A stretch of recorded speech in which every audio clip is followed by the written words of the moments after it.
morning, everyone, and welcome to the Call Us If You Get Lost news station. I'm your host, Noah Woods, and I have my co-partner, Ben Sargent. That's right, and today is May 24th, 2023. First up on our list of things to talk about is breaking news about the fall school shootings happening just this morning on the grounds here at South.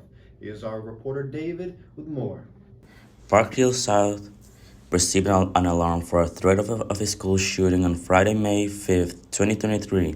The school received a message at 3 a.m. in the morning on Friday saying that there was going to be a school shooting, but it all ended up being on a fake threat.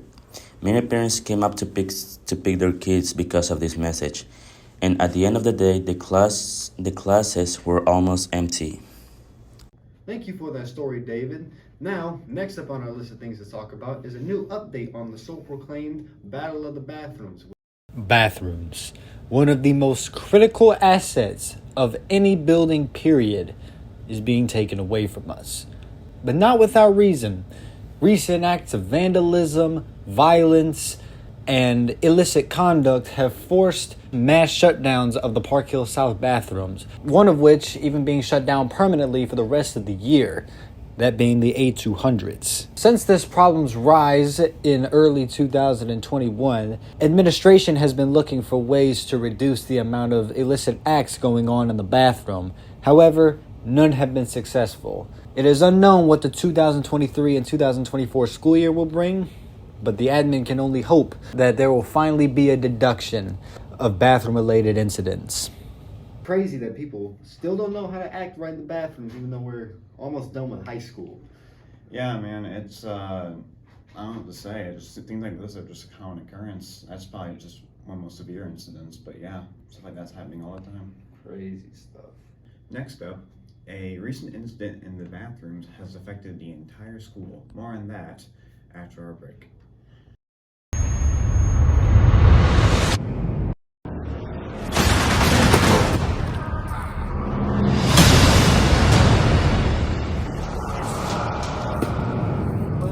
Take fire!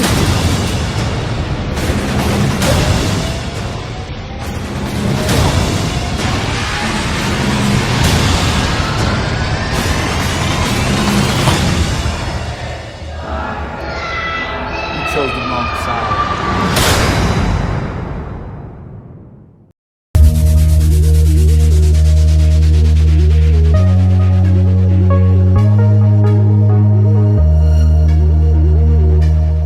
Welcome back to the Call Us If You Get Lost news station. Once again, you are joined by Noah Woods And Ben Sargent. Now, in a recent update to our bathroom story that just ran just about a minute prior, we've got new information that the A200's bathroom has been closed permanently for the rest of the school year. In addition to that, it also appears that monitors are situated at every remaining bathroom so as not to make sure students don't cause any trouble. We will inform you if any further updates come of the situation. And speaking of things about South in a negative light, there also seems to be some controversy around how the yearbooks were distributed this year. Here's myself with more on the story. For any school, yearbook signing is supposed to be a highlight of the end of the year wind down.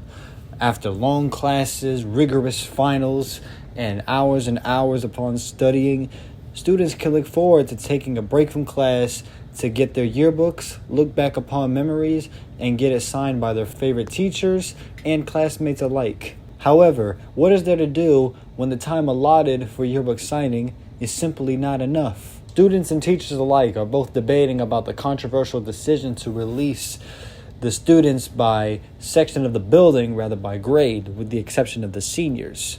As far as the distribution day process, I don't really have a strong opinion, but I do believe that if it would be more official or fair, I think that the seniors having the most time here at South to get their yearbook distributed and then also to get signatures would be most important, and then kind of tiered down from the juniors to the sophomores to the freshmen. I think it's important to be able to see your teachers that you've had for 2, 3, 4 years. And I think it's important to see your peers and, again, those interested, kind of relationships, interesting relationships that you've built over the course of that much time. So I like a tiered structure in terms of distribution as opposed to the process we had recently. Will this change for next year, or will it stay the same? Do we favor the yearbook staff, or do we favor the students? Only time shall tell. It's Noah Woods with the yearbook story. Now, in more positive light, Park Hill South has just recently finished celebrating its 25th year since its inception. Here's our reporter Apollo with more. Park Hill South High School has been a good community for the past 25 years. The school has provided students with a quality education and has implemented a variety of programs and initiatives to promote student success. It's important to recognize the many accomplishments and success that has been achieved over the years. In sports news, the Park Hill South track and field team have qualified for the Missouri Class 5 State Track and Field Championships this upcoming Friday and Saturday in Jefferson City.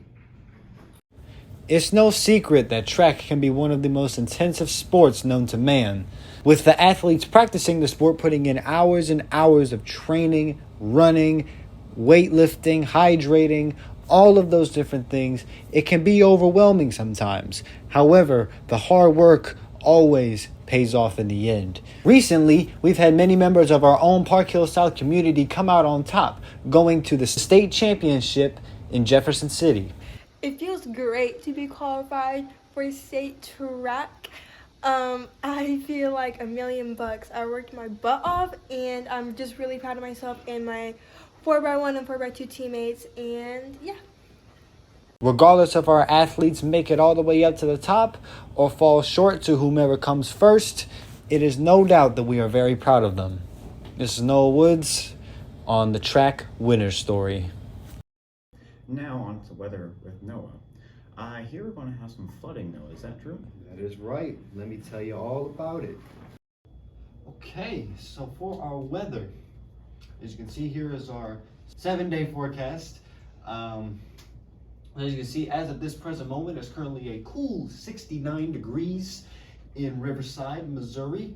As we move into the rest of our day, you can see it'll go from 77 to 81 and then drop back down to the 60s, which will continue for the majority of the week coming out of school, with a little bit of rain this upcoming Wednesday and this upcoming Tuesday next week. Now this rain, and these clouds pose a great significance, as recently there's been major flooding across the total Missouri area, resulting in the deaths of 2 passengers whose car got swept away. So make sure to watch out there, out on these streets, particularly on Wednesday and next Tuesday.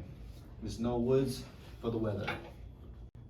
Now, on the more global level, the recent movie Guardians of the Galaxy Volume 3 has recently just been released to widespread critical acclaim. Some have been calling it the best Marvel movie in a very, very long time.